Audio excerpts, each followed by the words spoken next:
When Diesel first arrived to Sodor, he said he knew better, and he ended up making a fool out of himself. He blamed Duck for what happened to him. He then told lies about Duck to the trucks, and got Duck sent away from the yard. This video explains what Diesel did while Duck was away at Edward's station.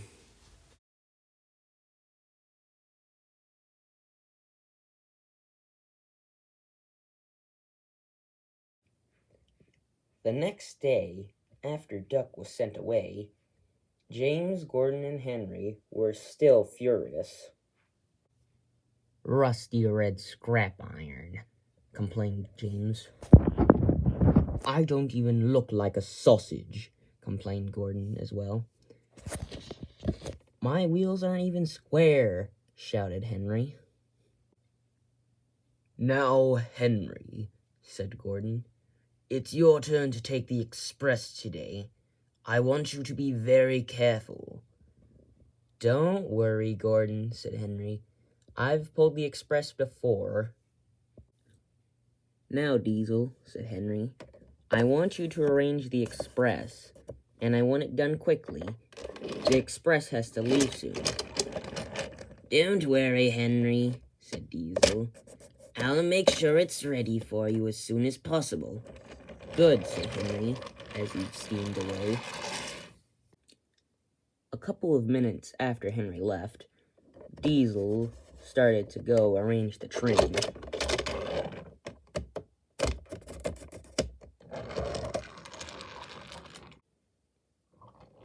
But when Diesel came to the yard, he found it was a very, very bad mess. The coaches were arranged in different places in the yard.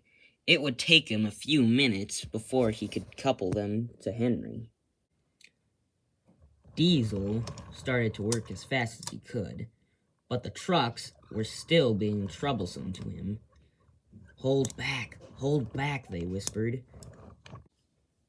By the time Diesel got the coaches to the platform, the express was running very late.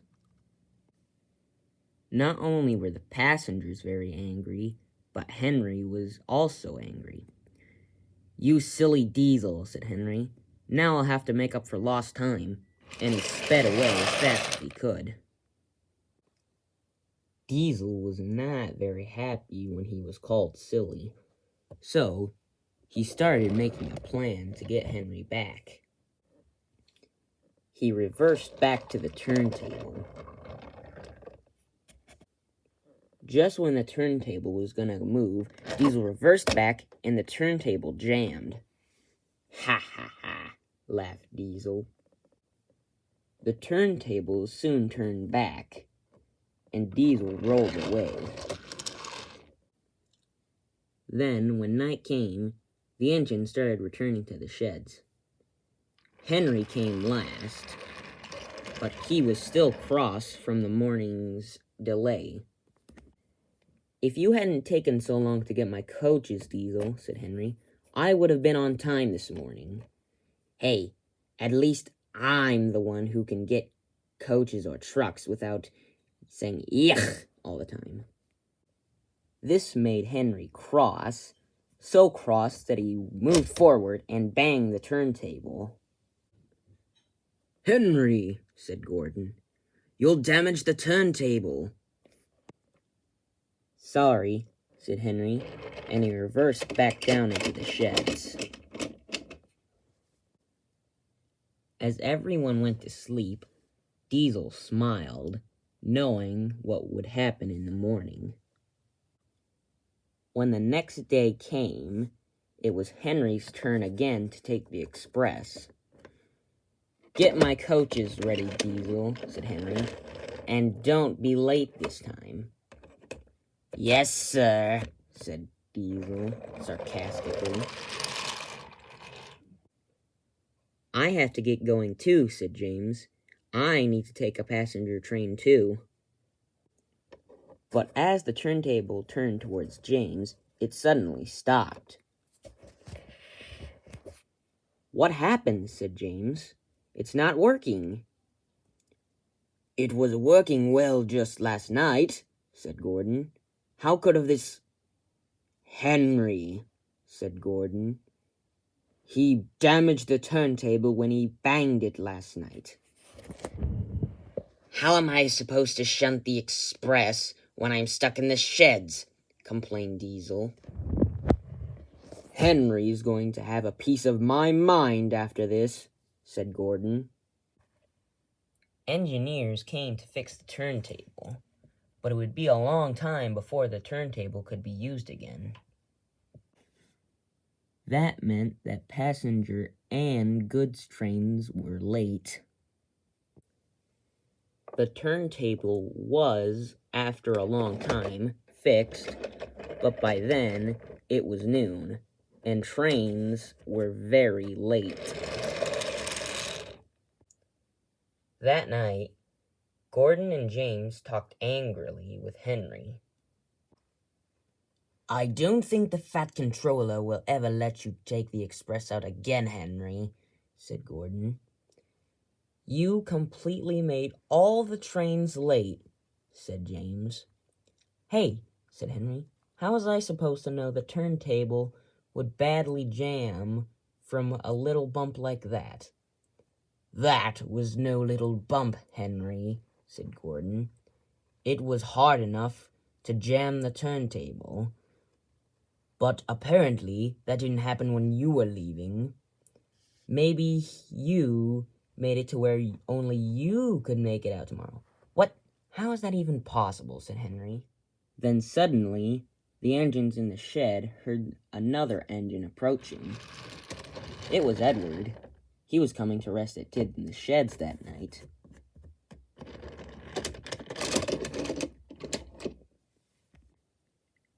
"Edward," said Gordon, "what are you doing here?" "Oh," said Edward, "I'm taking a train back to my station in the morning, so I have to stay the night here." "Why didn't you just take the train back this morning?" asked Gordon. "Well," said Edward, "when you guys got stuck in the sheds, Sir Topham Hatt called me in to take some of the trains that were late." Said Gordon. "How are things on your branch line?" "Oh, great," said Edward. "The train I'm taking back in the morning, I'll have to get it over your hill, Gordon. I think Duck might be able to help me with that." Groaned Gordon. "I'm not looking forward to having him back anytime soon." Soon, the engines fell asleep, but Diesel stayed awake.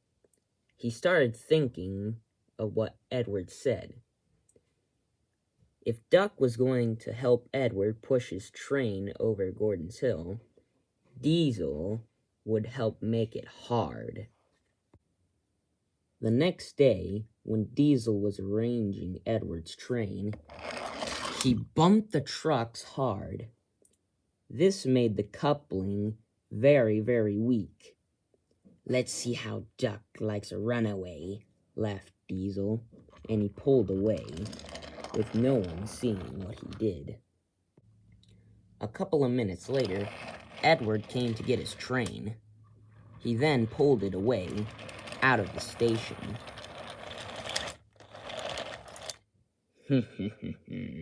Laughed Diesel.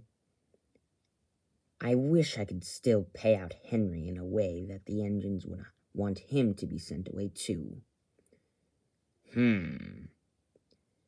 I think I'd like to see how the trucks would like to know any more secrets." Diesel then went to the shunting yard and went to talk to his old friends, the trucks. "You know," said Diesel to the trucks, "Henry also has names for the other engines, too." "Oh, please tell us," said the trucks. "Well, Gordon is called Just 1 Minute," shouted a voice. Diesel was surprised. He looked around, and then he finally saw Sir Topham Hatt. Sir Topham Hatt walked over to Diesel. He was not looking happy. "Well, Diesel," said Sir Topham Hatt, "what do you have to say for yourself?" Uh, uh, said Diesel. I was only, I was only trying to make friends with the trucks, sir. You know, so that way they would stop causing trouble on the island." "Don't lie to me," said Sir Topham Hatt. "I heard what you said to them, and I'm guessing you did the same thing with Duck." Uh, Diesel was worried. He was caught. "Now," said Sir Topham Hatt, "do you have anything else to say? And I'll know if you're lying." "Ugh. It wasn't Henry who jammed the turntable yesterday, sir." "Then who was it?" "It was me. I jammed it just before yesterday, the day before yesterday specifically, so Henry would get blamed. He called me a silly diesel for not getting the coaches to the platform on time. That is no excuse to cause trouble on my railway," said Sir Topham Hatt. "My engines are to not cause trouble, and you've done the exact opposite. You will go back to the mainland right now."